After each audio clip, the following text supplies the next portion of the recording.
Welcome back to Comics Cuts Live. I hope you're ready to have a great show. We got a lot going on for tonight. We got big James Gunn update and DCU news to talk about. That includes Superman, Man of Tomorrow, Avengers Doomsday. A lot of good things about Avengers Doomsday, some big leaks and revelations, including some details about some scenes even. So we're going to go pretty deep on Avengers Doomsday. And then we're going to talk about Spider-Man Brand New Day. We have a lot of details there. I don't know if you saw my post on X or Threads, but I have a really good guess for who I think Sadie Sink is going to be playing. And I'm pretty sure my guess, this one, is going to be correct. It's based on my comic book knowledge, some things we've seen some of the big scoopers say, and things of that sort. So we got that going on. We're going to talk about Clayface, unfortunately, and the upcoming DCU slate. Okay, so let's get started. First of all, it's so funny because I was watching Superman the other night. My upstairs neighbors are just such pains in the asses, and they let their kids run around all the time. And, sometimes I work from home. And it was just so noisy. So I was like, you know what? I'm going to watch Superman, blast it, so these fuckers can't, they're going to get some payback. So I watched Superman on Monday, and my sound system is elite. But yeah, so I was watching Superman, and I was thinking, after, I was like, that was so good. And it kind of sucks because the next DCU project is Supergirl, and then Lanterns. It feels like we're finally learning things about it. And then the next day, James Gunn goes ahead and announces Man of Tomorrow. And look at the guy's fucking art. I mean, come on. This is my favorite DC artist. He might even be my favorite artist in the game right now. His name's Jorge Jimenez. It's one of the official pieces of art that they posted with the announcement. This one specifically came from David Corenswet's social media post, but it was drawn by Jorge Jimenez. You could see his signature at the bottom. By the way, that's the guy who's doing the Batman. He's been doing Batman for a really long time, though. He did Zdarsky's run on Batman, most of it as well. So he's not new to Batman, but he is doing the new Batman run. Anyway, let's get into Man of Tomorrow, okay? Because James Gunn was talking about Man of Tomorrow, and they didn't really tell us much, but we know the confirmed characters so far are Superman, Lex Luthor, Lois Lane, Green Lantern, Hulk Girl, Supergirl, Lobo, Peacemaker. And the big thing here is, first of all, it really does seem like we're going to be getting not just Guy Gardner, but Jon Stewart, because Aaron Pierre shared something on, I think, his Instagram story as well, specifically about Superman, Man of Tomorrow. And James Gunn did clarify that it's not Superman 2 and it's not just a Superman movie. I don't know if you saw my post on Threads. I put out some bait for the Snyder Cult, and of course, some of them couldn't resist biting. But this is the first real Superman sequel that we've gotten since Christopher Reeve. So it's pretty incredible. Man of Tomorrow, there was a couple comments on my post on Threads that Man of Tomorrow isn't a Superman thing. I don't know what world you're living in, brother, but if you hear Man of Tomorrow and you don't think of Superman, you're an idiot, full stop. You're just an idiot, or you don't know what you're talking about, which is fine. But if you're, commenting as if you do know what you're talking about and you're saying Man of Tomorrow isn't Superman, you are dumb. Because you comment about things that you don't know what you're talking about and you pretend like you do. And only an idiot makes a fool of himself in that way. Okay? So, anyway, Lex Luthor, Superman, Man of Tomorrow. And in one of the other photos, what was interesting was that Superman was holding a screwdriver. And there are a couple of different Man of Tomorrow comics. I was trying to look at, I forget which one I'm going to be reading. I forget the name. The writer's name starts with a V. I haven't read it yet, so full transparency, but I do want to learn more about what comics will be inspiring this story. However, it's crazy because I was just watching Superman. I'm like, we don't really have another big DCU project other than Peacemaker to look forward to until Lanterns. I know a lot of people are looking forward towards Supergirl, and I think Supergirl is going to be a good movie. I think Millie Alcock is going to be phenomenal. But for me, if you've been listening to me for a while, I am a die-hard Green Lantern fan. And speaking of Green Lantern, we need to put some disrespect on Ryan Reynolds' name, okay? Because Ryan Reynolds, and I don't even think the Green Lantern movie was that bad, but the way that movie came out, and then he immediately, once it got ripped to shreds by fans, he kind of turned against it. And he made it like a running joke of his and his public persona to rip on this movie that he was a part of. And he did so much damage to the Green Lantern brand. And all he really was doing was trying to save face. And while he was doing that to save face, he really hurt Green Lantern's image in media for a really long time. So you know what? Screw you, Ryan Reynolds. Screw you. As a Green Lantern fan, he deserves better. And you worked with a lot of people when you made that movie, and you now hurt. I'm sure you hurt some of their careers in doing that. So anyway, all right. Yeah. So by the way, I think Lex Luthor was phenomenal in Superman. So I love that this is like a team up movie. It seems like it's going on. Obviously the screwdriver indicates that Superman maybe even had a hand in helping Lex with Lex's war suit.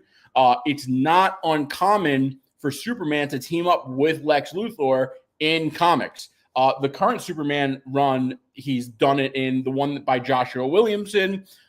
He did it before Forever Evil, right before Forever Evil in Justice League by Jeff Johns. There's a number of other stories too, so it's not out of the ordinary. And leave it to a guy like James Gunn to do that. James Gunn had also said that James Gunn has completed the script. So that means at least the first draft, and I was listening to something James Gunn on Josh Horowitz's show, Happy, Sad, Confused. And James Gunn was saying when he writes, he kind of just sits down, accepts that it's a grind. And when he's writing it, he's like, I don't really think it's good, but I just keep going. And when I get to the, first draft, I'm like, okay, it's much better than I thought it was. But it's pretty impressive that the script is done so far. All right, let's get to some chats because my man, Hungry Almighty, as always, has a lot to say. And thank you, Hungry, for always commenting because you bring so much more content to the show, and I appreciate you for that. Okay, so Hungry Almighty says that Gunn recently replied to a man that it will be Man of Tomorrow and not Superman Man of Tomorrow. I saw that as well. And obviously, Hungry and I were talking about this on Threads. I think, and Hungry said this first, but I agree, I thought of it myself, is that I think at some point, here's what I think is going through James Gunn's head. I think James Gunn wants to name it Man of Tomorrow. I think James Gunn thinks it's cooler to call the movie Man of Tomorrow and not have Superman in the title. And I think that he's more confident in Superman, in the DCU, in Warner Brothers, and everything they're doing, that I think he's confident enough to move forward and just calling it Man of Tomorrow instead of Superman Man of Tomorrow. However, I do think he's going to second guess that down the line or even now and be like, maybe I should just call it Superman Man of Tomorrow. I'm not saying he's going to change the title and add Superman. I'm just saying he would be out of his mind for it to not run through his head. That's what I'm saying. Okay. Hungry Almighty. Oh, man, I forgot there were Snyder fans saying that Man of Steel 2 should be called Man of Tomorrow, and now they are punching the air knowing Gunn is using that name for a sequel. So, I should have screenshotted it and brought it as an image for the show, but Slav had a tweet that kind of went like crazy, did crazy numbers on that, and I just saw it like 20 minutes ago. And he was like, I knew they were going to do this. I knew they were going to say they invented Man of Tomorrow. And here they are. And of course, it was our boy, My Review, Aaron Fisher. And I just think that's such a funny name because it's like My Review. Well, who else's review would it be, Aaron? Come on. Anyway, but I liked Aaron up until he blocked me. Anyway, Hungry Almighty.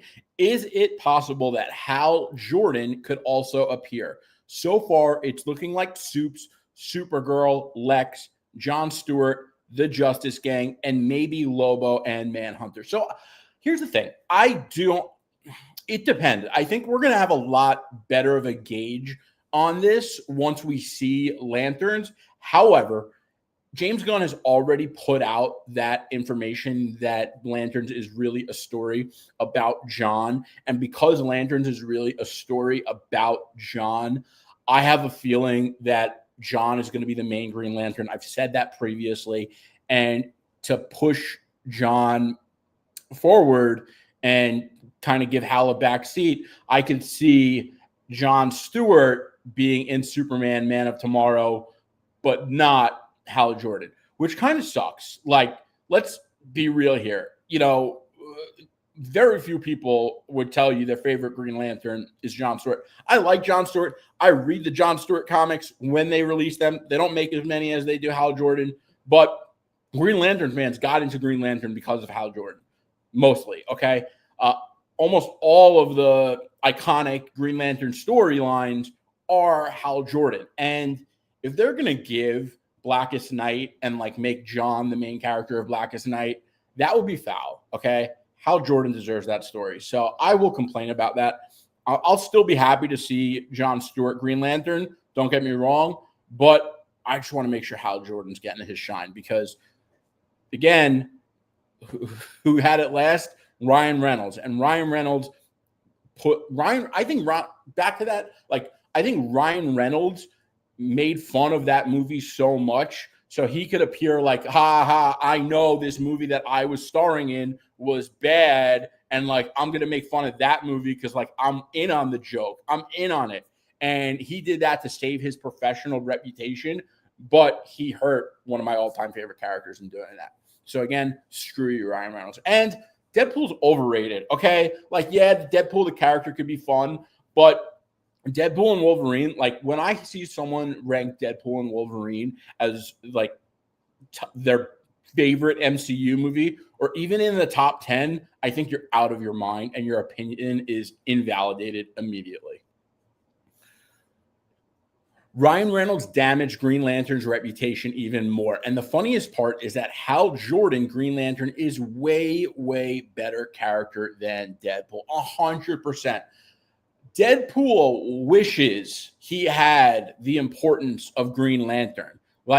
The whole plot of the beginning of Deadpool, if Green Lantern was in Marvel, it would be Green Lantern who Deadpool was jealous of. Deadpool wishes he was someone like Green Lantern, okay? Hungry Almighty, could you see Batman Brave and the Bold being renamed to Batman and Robin or Son of Batman? I really hope so. I hate the Brave and the Bold title so much. The reason I hate Brave and the Bold is if you have to go out of your way to tell me that Batman is brave, you are making Batman sound like a bitch, okay? We don't need to hear that Batman is brave. We need to see that Batman is brave. And it's one of those things that you let people figure that out on their own. And they're going to figure it out in 2 seconds if they don't know who Batman is. When I think of Batman Brave and the Bold, I think of that animated show for children that was on Cartoon Network, which is not the source material. Okay. But yeah, I don't think that's a good title at all. I hate it. I hate it so much. And I think Son of Batman is not only sounds better, but I think it would go much harder in terms of optimized for marketing. Okay. Kev Co, welcome back, brother. Kev Co says, I think Jon Stewart became popular because of the animated universe. A lot of younger DC fans grew up on that stuff. And that's a valid point. And there are a lot of Justice League comics where John is the main Green Lantern. So it does exist. However, at the same time, the amount of solo Jon Stewart Green Lantern comics comparatively to Hal Jordan, it's night and day. But John is a more serious character, and Hal is just more of that universal jock who's a little cocky and just fun. You know what I mean? So Hungry Almighty, I could see how only appearing for multiple seasons of Lanterns and maybe a big Justice League movie that have more than just the core 7, similar to an Infinity War Endgame styles type of movie. I think that eventually that's going to happen. What's really interesting is that right now, DC has their current Justice League run is called Justice League Unlimited.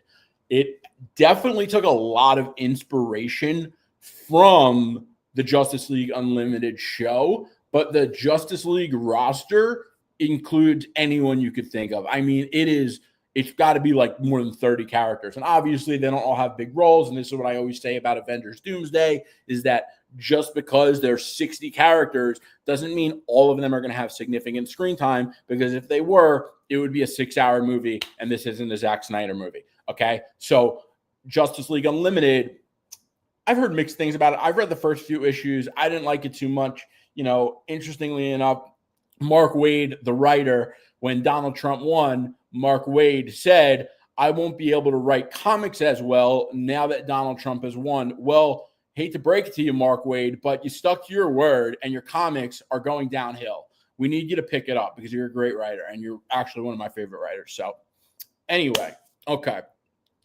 Hungry Almighty, Hal is more fun than John, and he has the mask, which is a big thing for me, 100%. And the mask is a big thing, especially in DC. You know, DC's characters are more like mythical and epic, and that mask does make a big difference. Smiles Frown, what is up, my brother? Welcome back to the show. Glad to see you here. Okay. So the upcoming DCU slate has a lot of good things on it. I meant to have a photo for it. I don't, but we're just going to read through it. Anyway, okay. So it's got... Pull it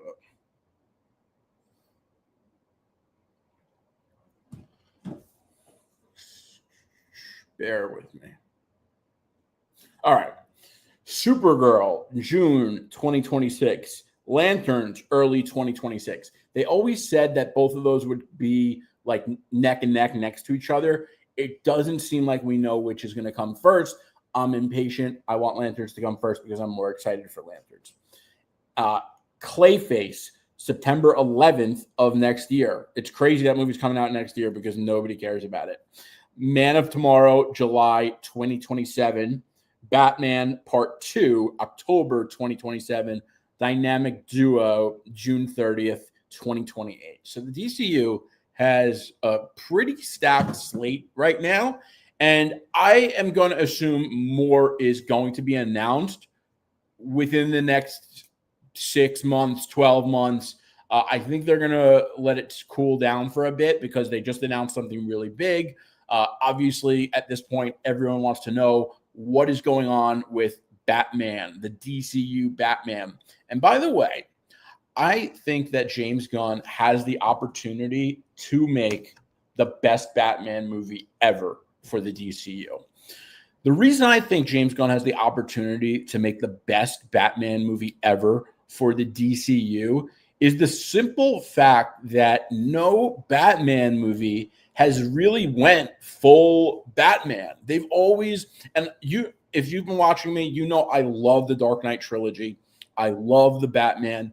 But both of those, that trilogy and that movie, have one major thing in common, is that they were realism. They weren't full, fantastical, comic accurate Batman.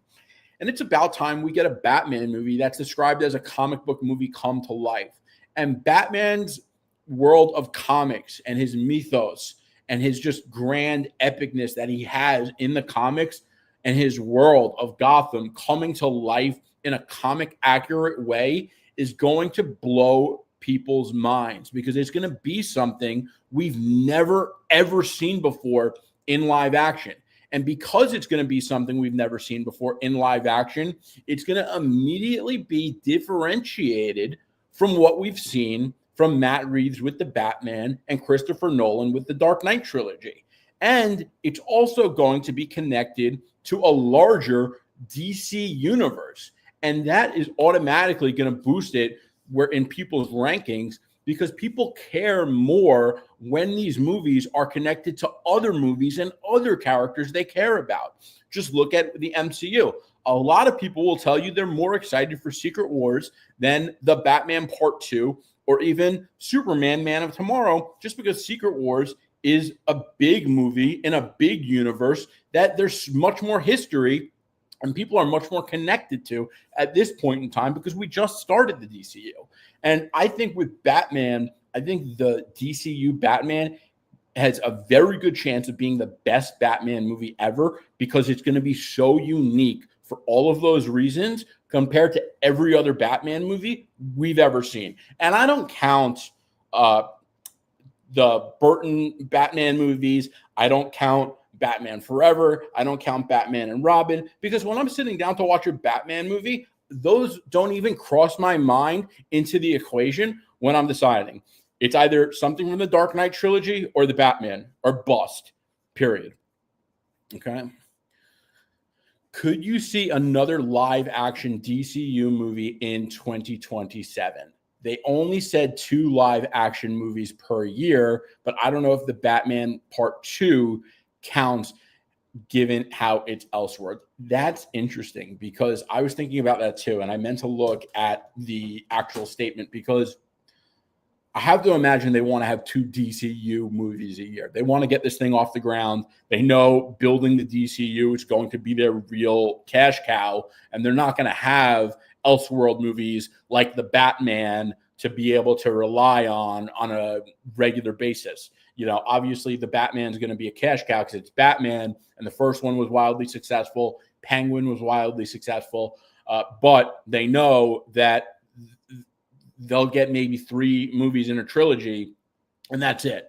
So I think they have their eyes on the bigger prize with the DCU, and I have to imagine they understand that, because if I understand that, David Zaslav and James Gunn and Peter Safran definitely understand it. So I'm sure they're going to announce something. It's going to have to be sooner than later because, you know, that's the other thing. They want to get these movies announcements out early because there's a lot of moving pieces. There's the marketing, there's the, you know, cinema auditoriums, there's building hype. There's so many moving pieces, and that plan has to be set in motion sooner than later. What was I just looking at?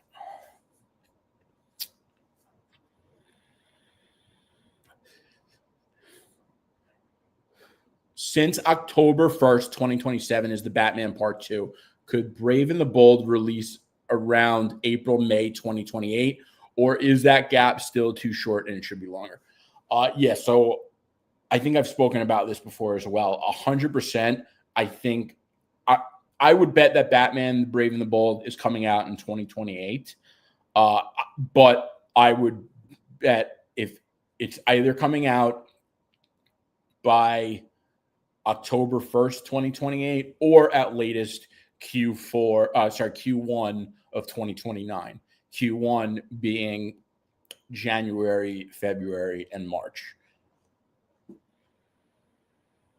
Actually, probably not. They're not going to release a big movie like that Q1. So maybe summer. I could see it by, if it's not Q4 of 2028, it'll probably be Q2 or Q3 of 2029. Maybe Wonder Woman 2027. That would be crazy. That would be crazy. I would love to see a new Wonder Woman movie. I'd still prefer Batman, but Wonder Woman movie would be cool.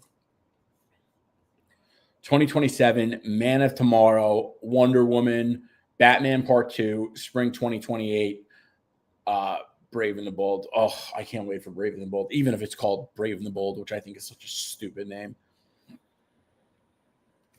You know what I don't understand is this, okay? This is Clayface. I mean, what are we doing? This is so ridiculous. With your smile so warm and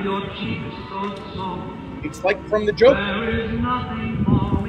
And I like Clayface as a character. I'm like one of the few people that when they announced this Clayface movie, I was one of the few people that came out and said, I at least like Clayface as a character.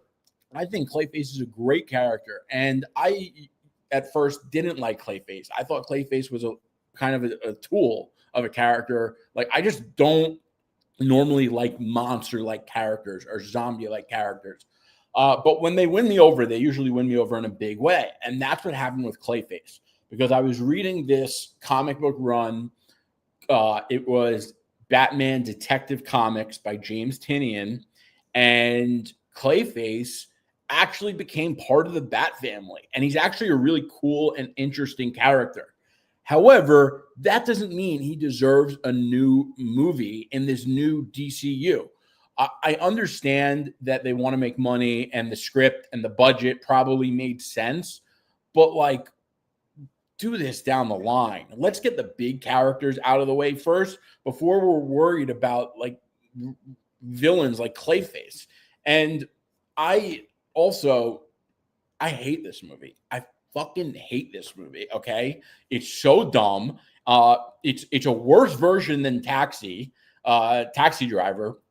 Martin Scorsese, Robert De Niro, the classic, and it's not comic accurate, and it's so ridiculous. And Todd Phillips even had the nerve to say, "Oh, well, obviously it's not a Joker movie." Like, what do you mean? The movie's called Joker. You sound like an idiot. Okay, so that pissed me off.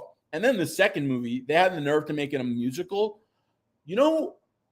They should make it illegal to make a musical in the comic book movie genre. It is so stupid. You want to watch a musical? Go watch Wicked, okay? Go watch Wizard of Oz or some shit like that. This is for superheroes that wear cool costumes and beat the fuck out of each other and have cool superpowers and look dope on screen. It's not for singing songs and dancing on the fucking stairs, all right? It's ridiculous. So, anyway, I like Clayface, and the fact that this is going to be a body horror movie, I'm excited. Very, very excited. The horror aspect is interesting. And listen, I think this movie has the chance to like be surprising and cool. But when I saw this stairs scene on Twitter today, I just lost it, man. I lost it.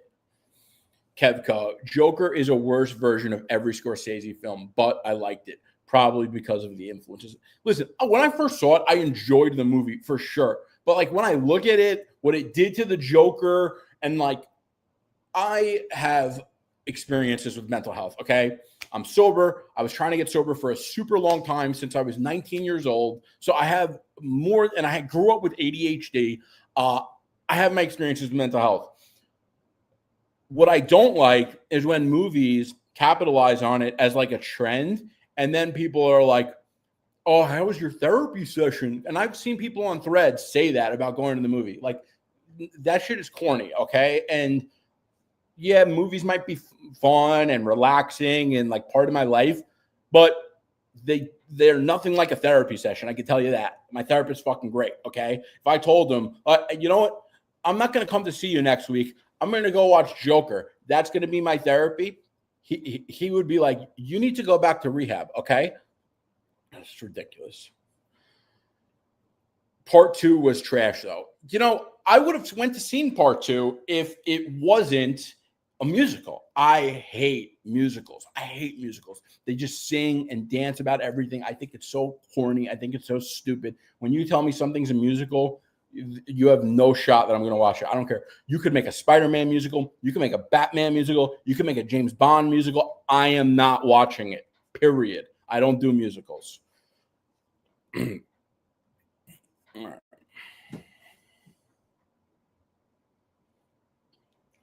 All right. Now we got a lot of good things to get into with Marvel, okay?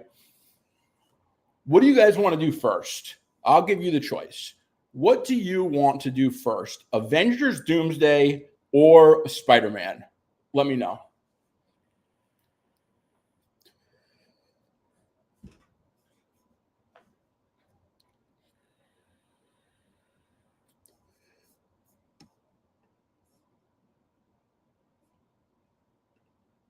Avengers Doomsday. All right. So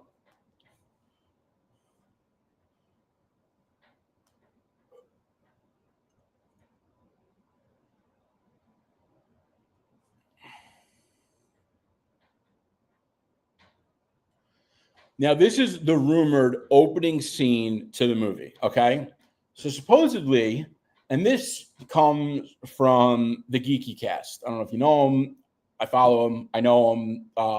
Not well, but whatever. Anyway, opening scene breakdown, Avengers Doomsday. He claims it's a rumor. So, that's an important disclaimer. Scene opens. The Marvel Studios logo appears, but something feels off. The red slowly fades into a glowing green hue. The letters begin to fracture, and suddenly, boom, the entire logo shatters in an explosive ripple of energy. Cut to a suburban setting. A quiet neighborhood. Steve Rogers pulls up in an old-fashioned car, steps out, and walks up the porch of a modest home. His face is calm, almost peaceful. This is his happy ending. He opens the front door. Immediately, children rush to greet him. Leaping into his arms, Steve laughs warmly, spinning one of them before setting them down. From the kitchen, Peggy calls out. Peggy says, "Steve, dinner's getting cold. Come sit down." Steve smiles, slipping into the role of husband and father. He heads towards the table. Sudden shift, the air thickens, the lights flicker, a pulse of green energy surges through the room. Out of a swirling emerald portal steps Loki.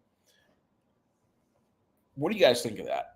I think it sounds amazing. I think this sounds really, really cool. It also sounds like they're saving a lot of buildup for the beginning of Avengers Doomsday. And we're not actually going to be getting a lot of buildup from Spider-Man Brand New Day, which I never expected it to come in Spider-Man Brand New Day. But I'm still expecting some kind of post-credit. If the post-credit scene for Spider-Man Brand New Day, bet the house on it. It's going to have something to do with Avengers Doomsday. But I think this sounds pretty cool. And again, they're bringing Steve Rogers back. They're definitely bringing Tony Stark back. He's already on set. They're paying him a ton of money. And I'm not saying he's not playing Doctor Doom. I'm one of the people who said from day one he's playing Victor Von Doom when everyone wanted to claim he was playing it, Infamous Iron Man, and they didn't understand that Infamous Iron Man isn't Tony Stark, but that's another story. So I think this sounds really cool. I like that they're going to be pulling threads with Loki and some of the established lore from the multiversal saga. A lot of the lore from the multiversal saga is now being talked about again in these leaks and rumors. And I like that they're starting to talk about pulling the threads together. I'm going to have to rewatch a lot of stuff from the multiversal saga, even the Marvels, which I hated that movie, but there was that incursion scene. So,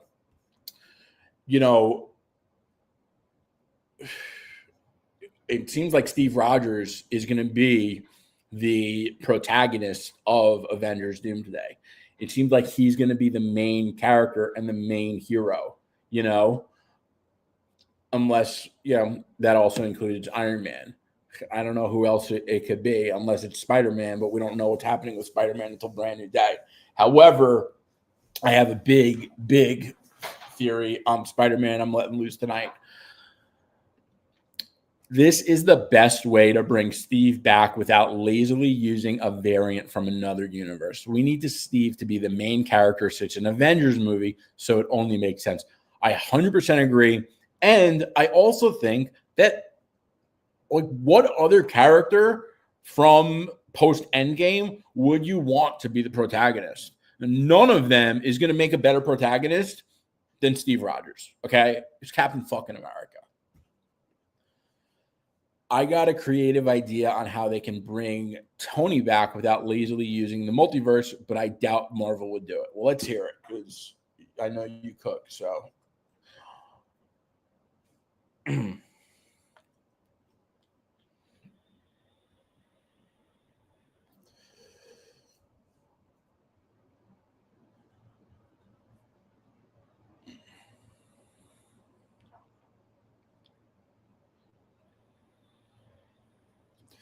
Now,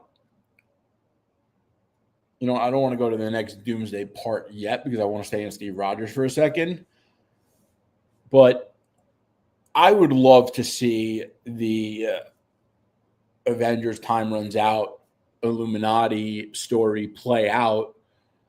I think they're going to take some stuff from that, but it's really interesting because it sounds like they are taking a lot of creative liberty here because Steve Rogers going back, for those of you who maybe missed the last show or whatever, or a little out of the loop, the rumor is that Steve Rogers, when he went back at the end of Avengers Endgame to put the stones back, it was the fact that he decided to stay after doing so with Peggy that played a role in causing the incursions. And in Avengers Doomsday, it's going to be Dr. Doom set out for some kind of vengeance, or Dr. Doom is targeting Steve Rogers for having a role in causing the incursions because he stayed with Peggy. So Hungry Almighty's theory is there was a 2-year time gap, or no, it's not his theory, it's a creative idea. Hungry Almighty says there was a 2-year time gap between Civil and Infinity War. Loki goes to that gap and gets Tony, and at the end of Secret Wars, Tony is returned to 2016, and his memory of Secret Wars is erased, preserving the timeline. So you think he went back and then he could potentially go back after all of that and then still do the snap? Is that what you're saying? Because I feel like that's the biggest piece of this puzzle that you got to remember is he had to snap the stones.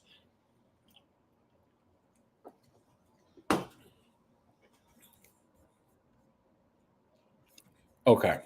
Yeah. Listen, that would be cool. Like, it feels like not a lot of people, I shouldn't say not a lot of people, but I have heard before, it's the multiversal saga. Of course, they're going to bring people back for variants. That's the point. That's not the point of the multiversal saga. The point of the multiverse in this saga, based on the comics, are the incursions, Battle World, and different versions of characters from the other universes. Like, not just bringing in characters because they died and Marvel still needs them, okay? Like, that's just ridiculous.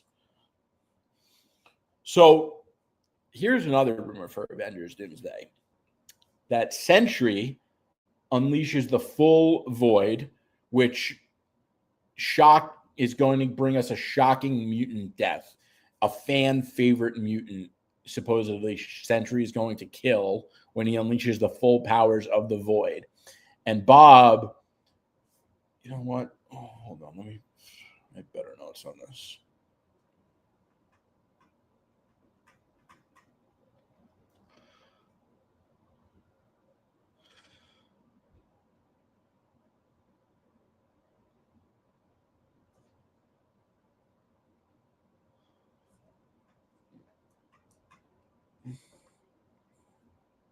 All right. So supposedly Bob can't use his powers without the void taking control of his body, which is going to leave him more fearful and insecure as he's currently the strongest hero Avenger alive. And the Avengers are going to need him with the new threat of Dr. Doom and incursions in Avengers Doomsday.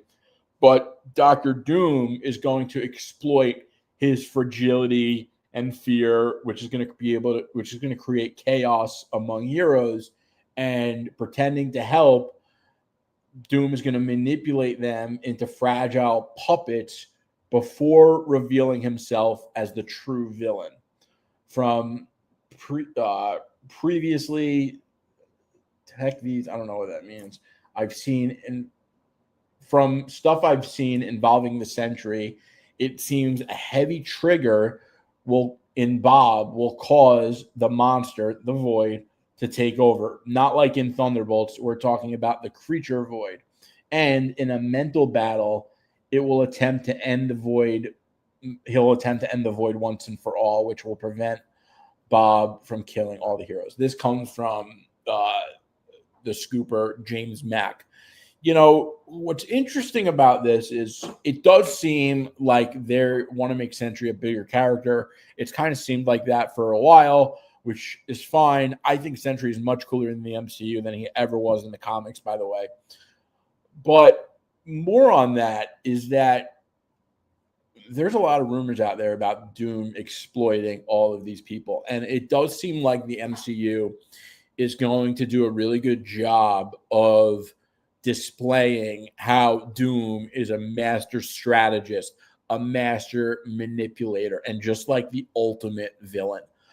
It seems like every time we hear a rumor about Doom and a hero, he's always manipulating the fuck out of them. And I love that. I think Doom is one of my all-time favorite characters.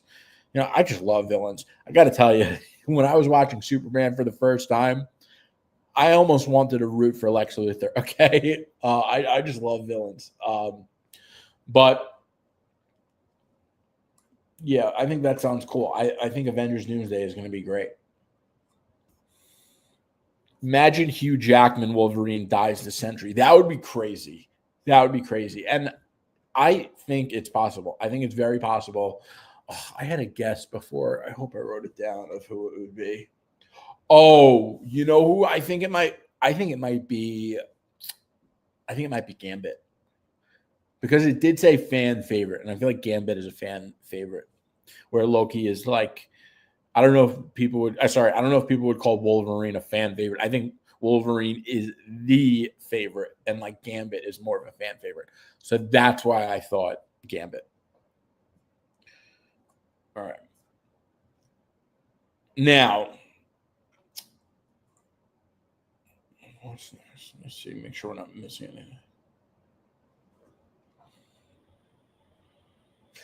The other thing, by the way, I want to say about Avengers Doomsday is that the Russos have a really good precedence with character work. They're just really good at understanding Marvel's characters and how to work them best into the movies. Every movie we've seen them that they've made, like every character was optimized the best in their movies. T'Challa, he was better in all of the movies. A lot of people will say he was better in Civil War than he was in Black Panther. Thor, a lot of people go as far as calling Infinity War a Thor movie and say that was the best use of Thor in the MCU. Captain Marvel, she was much cooler in Endgame than she was in Captain Marvel or the Marvels. Their character-first approach is why us as fans should trust them for Avengers Doomsday, okay? I think they're the best directors in that the MCU has ever had, and I think they might even be the best comic book movie directors, period. Okay? Like, if you just think about the scale of the movies that they've made for Marvel and how difficult it was to pull off what they did and how perfectly they executed it, I mean, come on. And the fact that they're doing this for Doomsday and Secret Wars, like, come on, they deserve our faith. Since Thunderbolts flopped, could you see them take a back seat and have the most popular members, Bucky, Yelena, Sentry, join Sam's Avengers now that you have 4 strong Avengers, Thor, Hulk, Sentry, Cap, Captain Marvel? The only reason I would say no is because of the post-credit scene. They made it a point to show us that the new Avengers and the Avengers are kind of in confliction over their status as Avengers. So I think they could team up. I don't think the Thunderbolts are going to take a backseat because the show flopped. I think that Marvel is understanding that the people that watch the movie love the movie. And I think Marvel understands that because those that watch the movie love the movie, have faith that those who watch Doomsday will also like those characters, but maybe didn't see Thunderbolts. I could be wrong. I think it's a little different with Daredevil. Like, I don't know if you saw, I think I wrote about it on Threads and Twitter, and this is a harsh truth, by the way, but it's just the way I see it. Daredevil Born Again didn't even hit top 10 on the Nielsen ratings chart.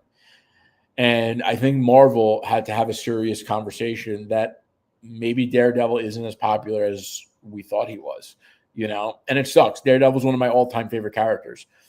He's also a street level character, like a street level hero. So, but Daredevil might not be in Avengers Doomsday because he didn't even chart on Nielsen top 10. Pretty sure Agatha even did better than Daredevil, which is so crazy and so embarrassing, but whatever.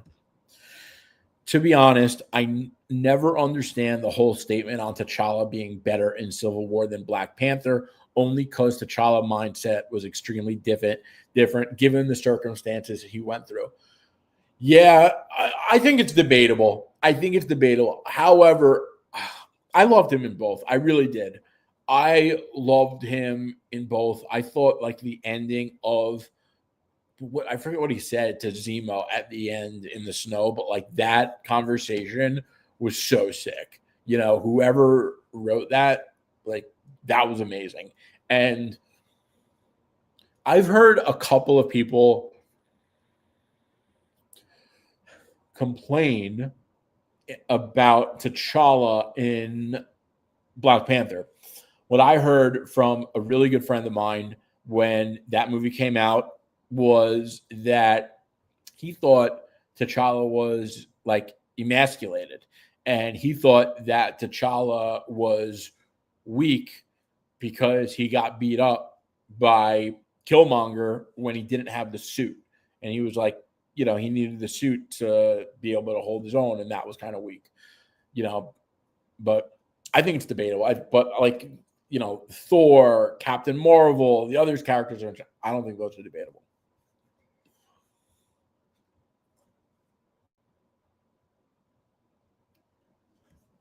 Vengeance is consuming you. It's consuming them. I'm done letting it consume me.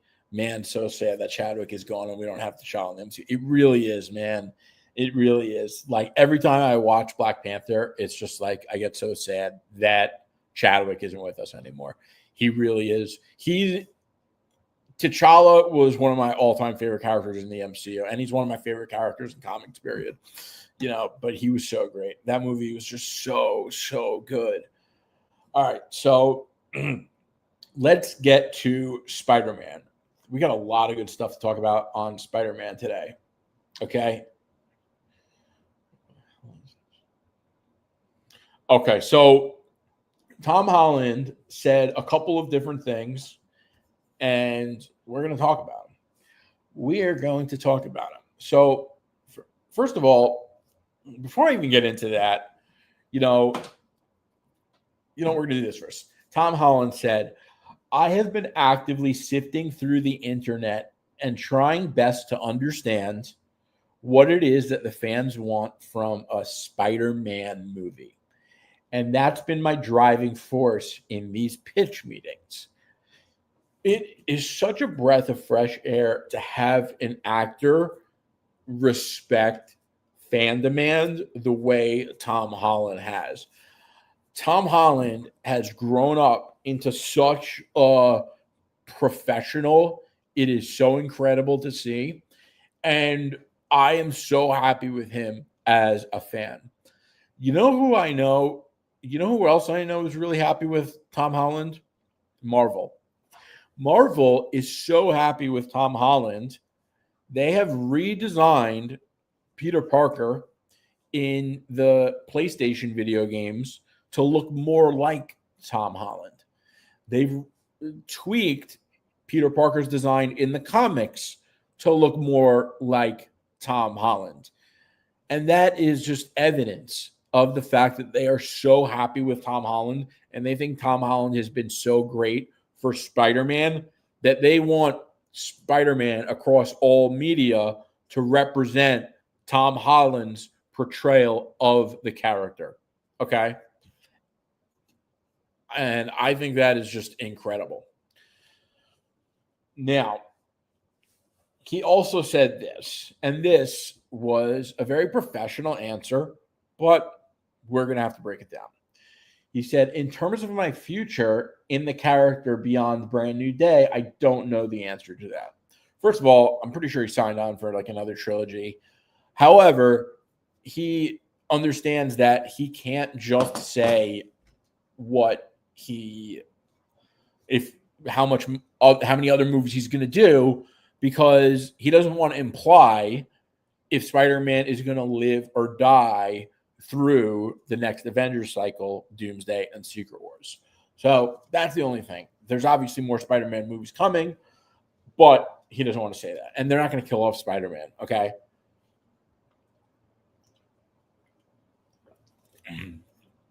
Now, there have been a lot of guesses about who Sadie Sink could be playing.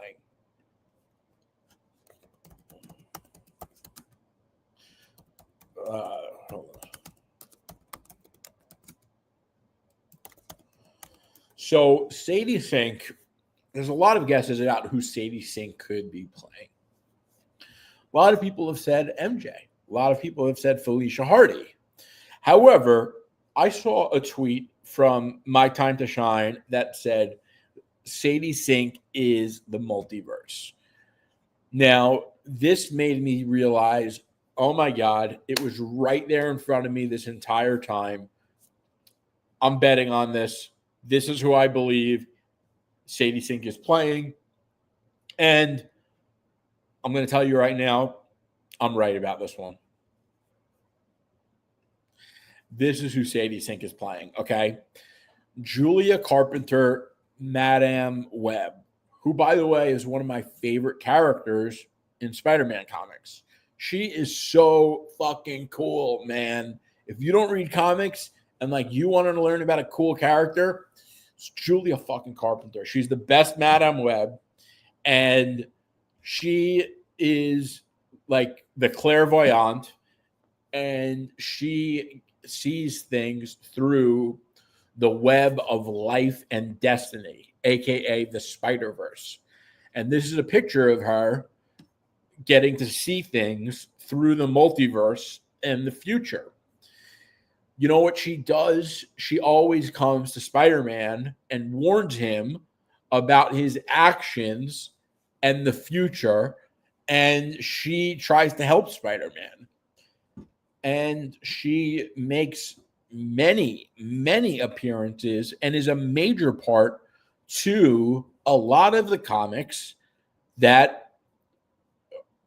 I'm not sure if it's in Brand New Day or right after Brand New Day. I forget exactly where, but I know around there, she is a major player in that story. And I'm telling you right now, Sadie Sink looks like Julia Carpenter. She looks like her. It's going to be Julia Carpenter. And they did describe this character as an ally to Peter Parker. Julia Carpenter is an ally to Peter Parker. Julia Carpenter is the shit, bro. I'm telling you, she is going to kill it. This is going to be a fan favorite character. 100%. Don't get me wrong, I like Tom Holland, but changing the Insomniac Peter face to Tom Holland is dumb. Most people said they love the old face and are tired of the MCU being sprinkled everywhere. You know, I get your point, but I also see it from their perspective. They want to make kids who love the movies and the parents who love the movies, they want to somewhat connect it to Tom Holland, or at least kids to kind of be able to see Tom Holland in it. You know what they won't do? They won't make him fully Tom Holland because they don't want to pay Tom Holland. So that's why they make him kind of look like Tom Holland, but they don't fully make him Tom Holland. So they don't have to pay Tom Holland the royalties. It's a very fine line, and they play that game in IP all the time. Like, if it ain't broke, don't fix it. And Insomniac decided to fix it anyways. Yeah, I see. I understand why they did it, but I also understand the complaints. What if Moreland is the main villain of Brand New Day? Could he be the threat that maybe is why Spidey needs Hulk's help? I don't exactly remember, but I think Peter said that Moreland's punches felt like Hulk. Bro, Moreland put Spidey through it like hardcore. Spider-Man got wrecked by Moreland the first time they faced each other. And Moreland could probably pull off the manipulation and all that kind of stuff. It would be really cool if it is Moreland. I don't know if it. I wouldn't bet on Moreland, but I wouldn't completely rule him out. I just think that it's going to be more of like a crime boss type of figure. That's why I think it might be Tombstone.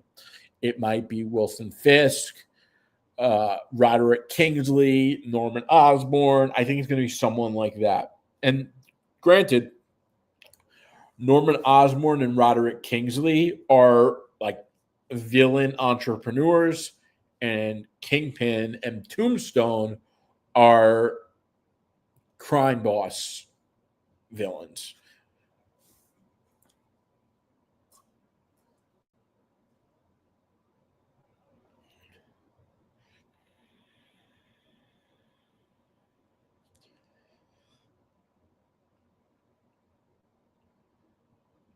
All right. Well, that's all I got for tonight. If anyone has anything else they'd like to discuss, Hungry's got a comment here. So similar for what Ultraman was to Lex, you think that's what Hulk will be to whatever the main villain is to Brand New Day? Possibly. Like a pawn that is someone that's meant to wear down our protagonist, Spider-Man. Is that what you mean?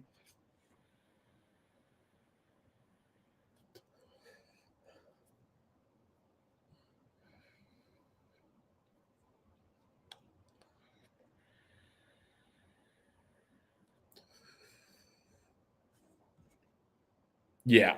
Yeah, 100%. I could totally see that. I think that would actually be really cool, Like, at least make Hulk interesting, You make him a threat and someone to wear down Spidey.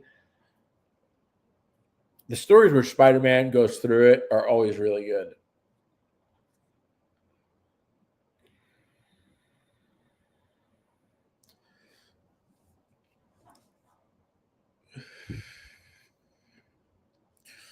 All right, so that's all I got. If anyone's got anything else they want to talk about, throw it in the comments.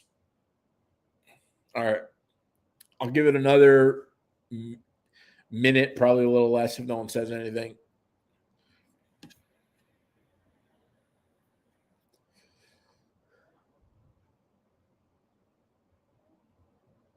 All right, we'll call it a night. Oh, before I go.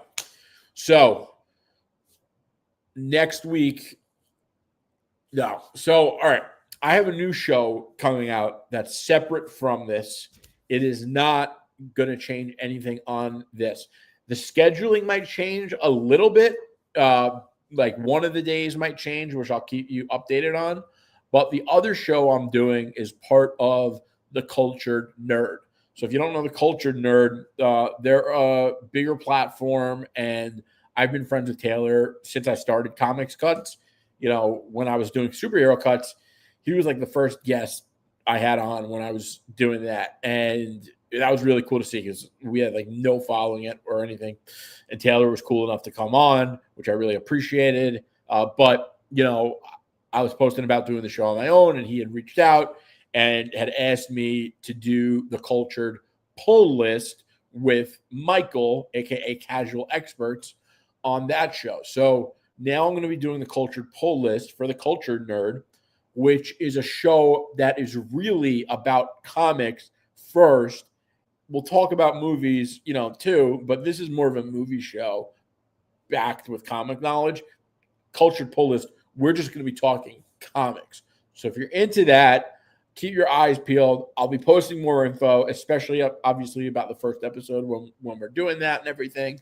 I hope you'll join us there as well. But not to worry, Comics Cuts, live streams, and YouTube will stay the same. So I appreciate your time, your support, and you guys being here. Hungry, Kevco, Smiles Frown, as always. You guys are the best. So you make it a lot of fun for me. So thanks, and I'll see you guys soon. Peace.